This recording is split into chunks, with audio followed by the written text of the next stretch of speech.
Dando continuidade à leitura do livro 1968, o ano que não terminou. A aventura de uma geração de Zuenir Ventura. Vamos aqui começar agora, na minha edição é a página 87, o início da parte 2, o primeiro capítulo da parte 2, chamado A Ira Recalcada.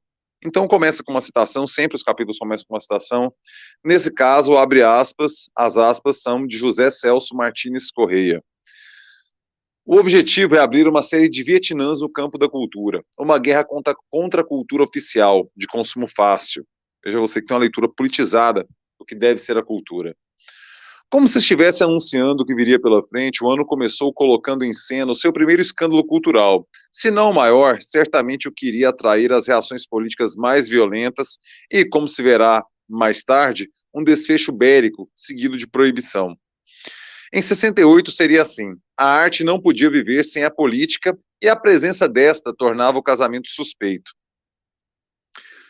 Uma incômoda contradição, mesmo para um tempo que se alimentava delas. Por tudo isso, o ano seria classificado por um crítico como tendo sido o mais trágico de toda a história do teatro brasileiro. Veja você que não é pouco. É bem verdade que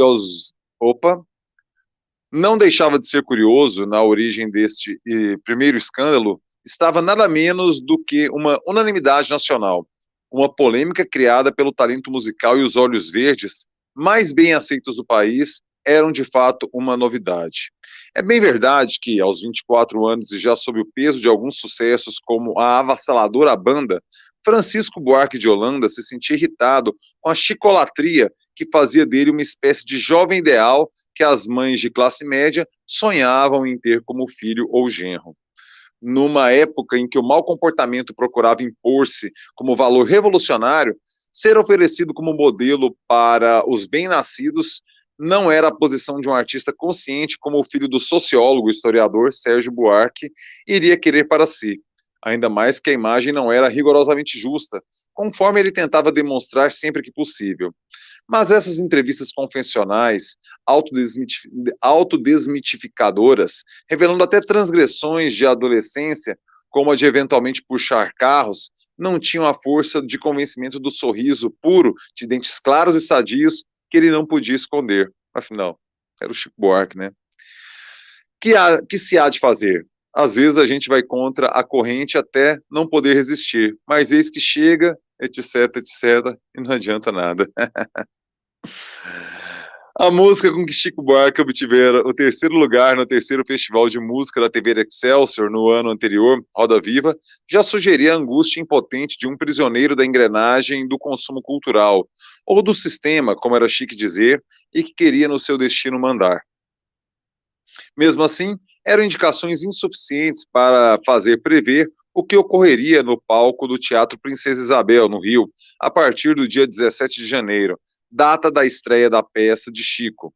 Ninguém, a não ser, claro, o diretor, o diabólico José Celso Martinez Correia, poderia imaginar que o tema anunciado na bem comportada canção teria condições de se transformar na mais inconveniente, exasperante e agressiva expressão teatral do ano.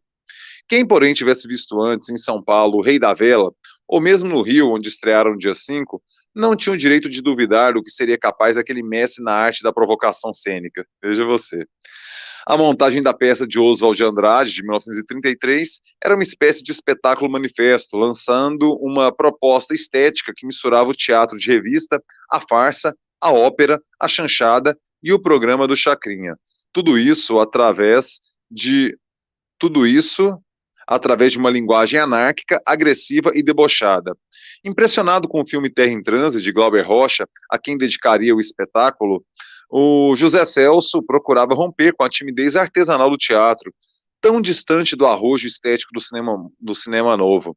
Anos mais tarde, um dos principais participantes do Teatro Oficina, Fernando Peixoto, lembraria em livro a inquietação e a voracidade com que o grupo mergulhava na investigação da realidade brasileira, devorando de Caio Prado Júnior a Mário de Andrade, passando por Guevara, Luiz Althusser, Celso Furtado, Mário da Silva Brito, Regis Debré, Brecht, Mayakovsky, Artaud, Reit, Meyerhold, Leôncio Bausban, Edgar Carone e, claro, Glauber Rocha. Sem falar na descoberta de um universo de deboche sacrílego e destrutivo nos programas do Chacrinha. Veja você que verdadeira geleia geral, para citar Gilberto Gil, se tratava desse trabalho de José Celso Martinez Correia. Martinez Correia. Ai, perdi. Bom demais, hein? Ai, Jesus. Cadê? Perdi aqui a página, um momentinho. Achei. Aqui. O resultado de tudo isso foi uma revolução, um acontecimento que o crítico Ian Michalski considerou comparável ao que representou para a respectiva época o revolucionário lançamento de Vestido de Noiva, em 1943. Mas a matéria-prima para a subversão no ano anterior, José Celso a tinha ido buscar no libertário, corrosivo e anárquico Oswald de Andrade, o que muito facilitava a sua proposta virulenta. Agora não.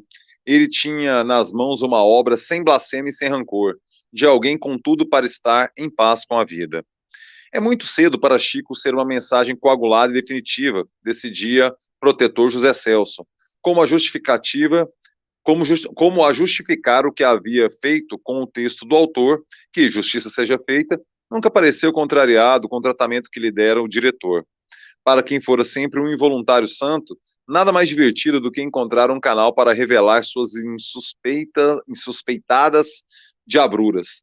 Era só dosar os excessos, como o do cartaz que o diretor queria, mas não conseguiu, que fosse feito com os olhos verdes de Chico boiando como dois ovos numa posta de fígado cru. Era demais para tão tímidos olhos. Veja você que Chico estava no momento, Chico Buarque, de querer uma ousadia, mas até mesmo para a ousadia pretendida por Chico, Zé Celso ia longe demais, né? Assim, usando o texto de Chico como pretexto, Zé Celso construiu, com uma peça que não exige mais de 1 hora de leitura, um espetáculo de 2 horas e meia de duração, o marco mais radical do tropicalismo e o símbolo da perseguição a que esteve exposta a arte naqueles tempos. Trata-se da história de um fenômeno nacional escrito por outro fenômeno nacional, tentava explicar Zé Celso. Era mais ou menos isso, embora o autor sempre tivesse negado as possíveis remissões autobiográficas. A leitura da peça hoje não ajuda muito à reconstituição daquele tempo, daquele distante escândalo. Num tempo em que se atribuía boa parte dos males do país à televisão, Roda Viva constituía uma denúncia. É a história de um artista popular, Benedito Silva, às voltas com a engrenagem do consumo e que entrega sua carreira ao empresário, o anjo da guarda, como quem entrega a alma ao diabo. Por 20% de tudo, o anjo transforma o cantor em Ben Silver, faz dele o ídolo da juventude e no final da peça leva ao suicídio, quando, desgastado pelo consumo, não tem mais nada de novo a oferecer aos fãs. O mesmo processo começa então com a viúva Juju. Há outros personagens, como o Capeta, representando a imprensa de escândalos, Mané, o velho parceiro decadente e bêbado, e o coro que encarna o público. A parte musical era composta de iês, paródias de ópera, canções de protesto e 2 sambas sérios, inclusive o que dá nome à peça. É possível que o texto ofereça uma leitura útil, capaz de desenterrar conteúdos mais profundos, quem sabe. Na época, Chico explicava assim: é a história da criação de um ídolo em termos da televisão brasileira. Não é autobiográfica, mas fruto da observação do meio. Também não é realista, é uma farsa, uma caricatura do que acontece ou poderia acontecer. No palco, esse enredo tão pouco subversivo transformou-se numa encenação revolucionária, para o bem e para o mal. Talvez nunca, nem antes nem depois, os palcos nacionais tenham assistido a uma explosão visual, sonora e gestual tão virulenta, como esta que inaugurou no Brasil, o teatro da agressão, ou o teatro da grossura, ou o teatro da porrada. A peça não só agrediu o público, intelectualmente, formalmente, sexualmente, politicamente, conforme queria o próprio diretor, como contestava as formas e propostas artísticas anteriores, em especial as da esquerda tradicional. Zé Celso se insurgia contra o que chamava de ditadura da classe média e contra o teatro reformista, que procurava conscientizá-la. Ele achava que aqueles devoradores de sabonetes e novelas tinham que se degelar na base da porrada. Era uma guerra e ninguém seria poupado. Que porrada, hein, cara? Que ousadia estética. Abre aspas. Nós não podemos ter um teatro na base dos compensados TBC, nem da frescura do comédia dell'arte, de interpretação, nem de russismo socialista dos dramas piegas do operariado, nem muito menos do joanadarquismo dos shows festivos de protesto. Nossa forma de arte popular está na revista, no circo, na chanchada da Atlântida, na verborragia do baiano, na violência de tudo que recalcamos e do nosso inconsciente. Muito interessante, né, cara?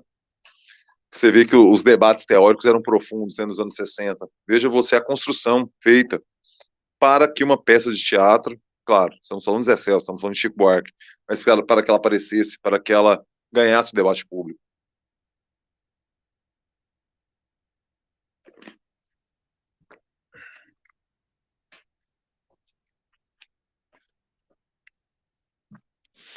Não havia dúvida. O Racha queria ser a marca daquele ano em todos os campos, não pouparia a cultura de oposição. A luta seria para fora e para dentro, com os resultados que naquela altura se podia imaginar, mais do que prever. As siglas, que já dividiam as organizações políticas de esquerda, começavam a encontrar suas correspondentes no teatro, no cinema, na música e no comportamento. O Rei da Vela funcionara como laboratório. A crítica espantada apoiara, mas agora iria opor reservas à Roda Viva. O público se dividia entre o fascínio e o ódio. Alguns se levantavam e saíam, outros xingavam os atores. O radicalismo da proposta de Zé Celso, palpável no palco, era reforçado por suas declarações e manifesto. Ele propunha uma espécie de terra arrasada. Se tomamos esse público em seu conjunto, a única possibilidade de realizar sobre ele uma ação política eficaz reside na destruição de seus mecanismos de defesa, de todas as suas justificações maniqueístas e historicistas, mesmo quando se apoia em Gramsci, Lukács e outros. Trata-se de colocá-lo em seu lugar, de reduzi-lo a zero. Como se vê, Zé Celso definiu seus objetivos sem meias palavras. Aliás, com as palavras, o seu teatro parecia se importar pouco, o que levou um crítico a afirmar que Roda Viva estava apenas provando que, a partir de O Rei da Vela, o teatro brasileiro se faz sem texto. Era uma forma irônica de exagerar os efeitos da tese do texto como pretexto. Desde os primeiros momentos, o guerrilheiro Zé Celso conseguiu o que queria, a divisão. Pouco antes da estreia, ele se vangloriava com a perspectiva. É claro que o Chico vai trazer uma multidão para o teatro, mas essa multidão vai se dobrar em contato com o espetáculo ou se dividir ao meio. É provável que ela tenha se dividido mais do que dobrado. Na primeira noite em que o personagem do cantor se suicida, oferecendo seu fígado à devoração dos fãs, que o despedaçam, e o seu fígado era uma real porção de fígado de boi cru. Imagina, velho, no teatro, cara, você dá um fígado de boi para as pessoas. Assim, a plateia. Ai, Jesus.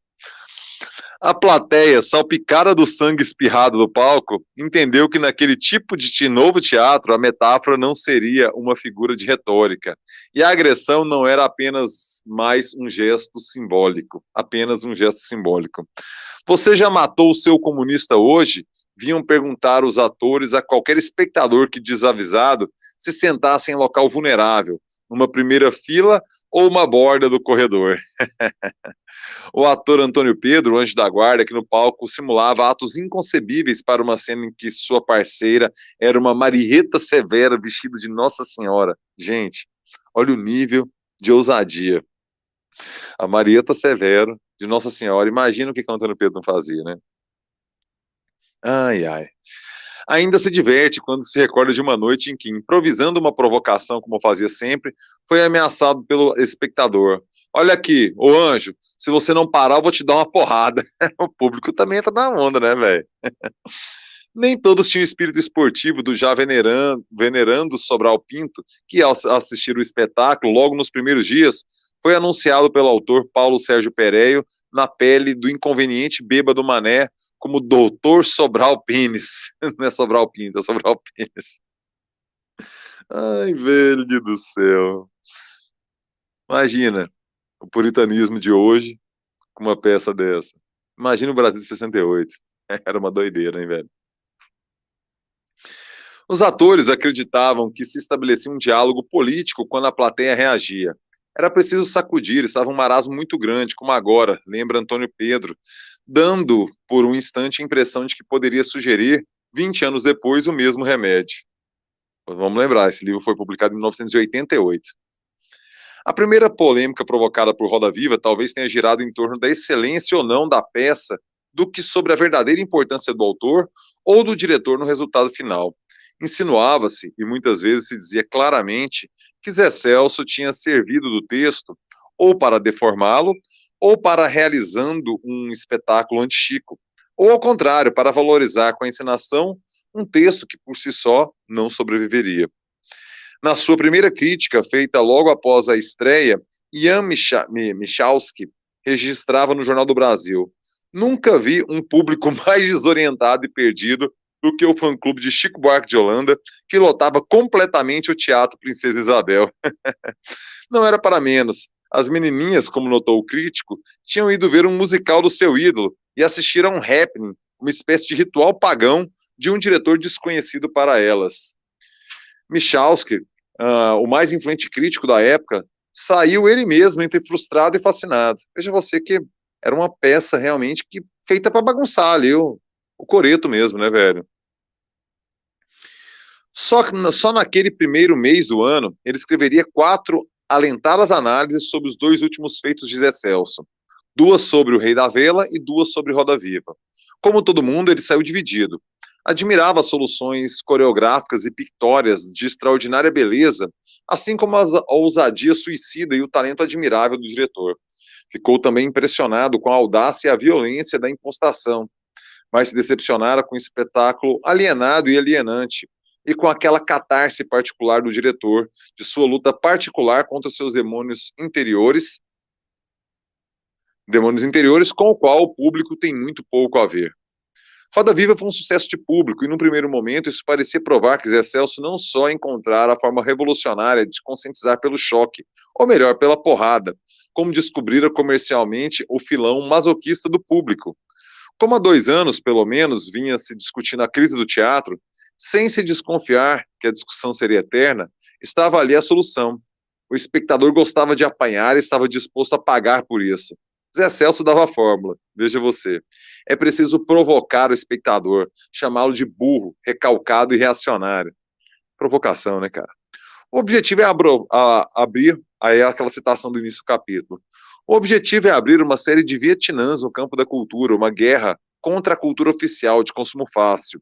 O sentido da eficácia do teatro hoje é o sentido da guerrilha teatral, ser travada com as armas do teatro anárquico, cruel, grosso, como a grossura e a patina que vivemos. Interessante. A grande afluência ao Princesa Isabel parecia acalmar a preocupação de Michalski. Não sei se no estágio atual do teatro brasileiro temos o direito de convidar os espectadores, com tanta falta de cerimônia, a nunca mais voltar ao teatro. Esse era o medo, né? O cara que vê uma peça dessa, pelo amor de Deus, nunca mais pisa no teatro, né? Também o ensaísta Anatol Rosenfeld se angustiava com o que chamaria de ira recalcada. Ele compreendia, com generosidade, mas sem complacência, a irrupção nas manifestações artísticas dessa ira, vomitando visões obscenas.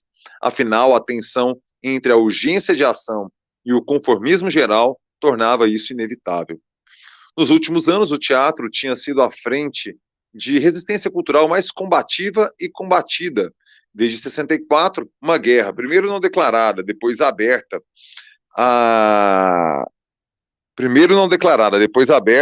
colocar a atividade sob permanente suspeição. Em 65, a inédita presença de 1.500 assinaturas numa carta aberta ao presidente Castelo Branco protestava contra os abusos da censura. Veja você o papel de vanguarda na luta, no combate, na oposição à ditadura. Eles eram tantos que o maior sucesso daquele ano, Liberdade, Liberdade, teve que sofrer 25 cortes para se apresentar em São Paulo. No ano seguinte, o plano de atentados incluiu uma invasão ao Teatro Jovem, no Rio, para impedir um debate sobre Brecht. Uma prisão dos artistas que se apresentavam Joana em Flor, de Reinaldo Jardim, Maceió, cortes em Terror e Miséria do Terceiro Reich e o expurgo do testamento de Vargas e de uma oração de Santa Teresa d'Ávila na peça O Homem do Princípio ao Fim, de Milor Fernandes. Era uma escalada que colocava o teatro diante da desconfortável alternativa de, em nome da prudência, não reagir, o que não era garantia de abrandamento da censura, ou reagir criando pretextos. Veja você a dicotomia. Se você reage, você dá motivo para os caras virem mais forte. Se você aceita e fica numa postura de uma resistência mais passiva, nada garante que vai dar certo. Contradições, né, cara, de momento de arbítrio. São as contradições. O teatro do Zé Celso reagia, mas essa reação era perigosa do ponto de vista político e estético. Rosenfeld temia o potencial irracional que continha uma explosão de ira recalcada, sem ser posta a serviço de uma comunicação estética. Ele advertia: a mera provocação, por si mesma, é sinal de impotência, é descarga gratuita, e sendo apenas descarga, se comunica ao público, chega a aliviá-lo no seu conformismo. Zé Celso, porém, acreditava que a revolução que se iniciara com esses dois Vietnãs simultâneos invadindo o Rio naquele verão tinha que, primeiro, deseducar o público pela violência e pelo choque, sem o que ele chamava de cartilismo e pedagogismo. E armado da violência, o novo teatro poderia despertar a sensibilidade dessa plateia morta e adormecida. Ele propunha substituir o proselitismo pela porrada e acreditava que a agressividade no teatro valia mais do que 1000 manifestos redigidos dentro de toda a prudência que a política exigiria. Mais tarde, em junho, numa longa entrevista a Tite de Lemos, no histórico número especial de A Revista Civilização Brasileira, José Celso anunciava a emergência de uma arte brasileira violenta, e essa seria o sinal em que antecede as grandes revoluções no campo social e político. E todo mundo, constatava, tem medo da arte que se fará necessariamente agora no país, pois ela será ameaçadora, perigosa. Estava brincando com fogo, né, naquele momento. Alguns sintomas deste anunciado medo eram mais ou menos visíveis aqui ou ali. O mais assustador deles surgiu em forma de entrevista de um general cujo sobrenome já era prometedor, Juvencio Façanha. Diretor do Departamento de Polícia Federal, encarregado da censura, Façanha decretou em janeiro pelos jornais: o teatro está podre. Não ia dar boa coisa, né? Acabara de haver na ABI um importante encontro de artistas intelectuais para protestar contra a censura. A reunião da ABI, explicou Façanha, foi dirigida por pessoas que não têm moral para representar nenhuma classe. Quando chamaram a sua atenção para o fato de que na mesa diretora havia personalidades como Tônia Carreiro e Odete Lara, ele pareceu voltar por um momento à caserna para responder. Olha a resposta: são umas vagabundas. Ele vociferava: a classe teatral só tem intelectuais pés sujos, desvairados e vagabundos que entendem de tudo, menos do teatro. Típico, né? Tigrado de quartel mesmo. O comentário do general anunciava o tom que seria adotado pelo comando dessa guerra que, já no mês seguinte, na primeira quinzena de fevereiro, provocaria uma inédita greve de 72 horas dos teatros do Rio e de São Paulo e uma memorável vigília na escadaria do Teatro Municipal do Rio, com a presença dos nomes mais representativos da classe.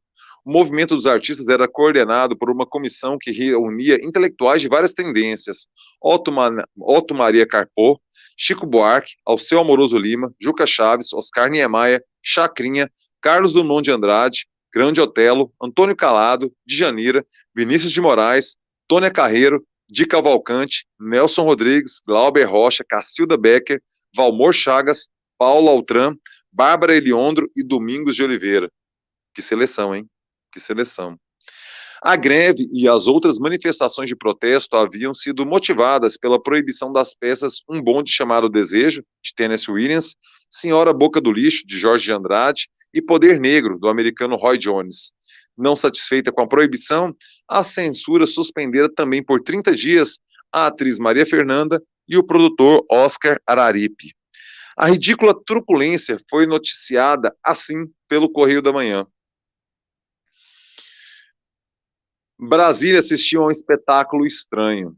Viaturas do DOPS postaram-se diante de um teatro. Todo aquele aparato se voltava contra o elenco de um bonde chamado Desejo, de Tennessee Williams, ou seja, contra 4 atrizes e 3 atores. A peça, depois de exibida à exaustão no Rio, São Paulo, Bahia, Belo Horizonte, sem falar no resto do mundo, ofendeu a sensibilidade de um censor, que exigiu o corte das palavras gorila, vaca e galinha. O censor se chama Leão. Talvez se julgue, portanto, o rei dos animais, com direito a vetar o nome de alguns dos seus súditos. Em verdade, esse leão sugere outro animal, de orelhas compridas e zurrante. Texto porrada, hein?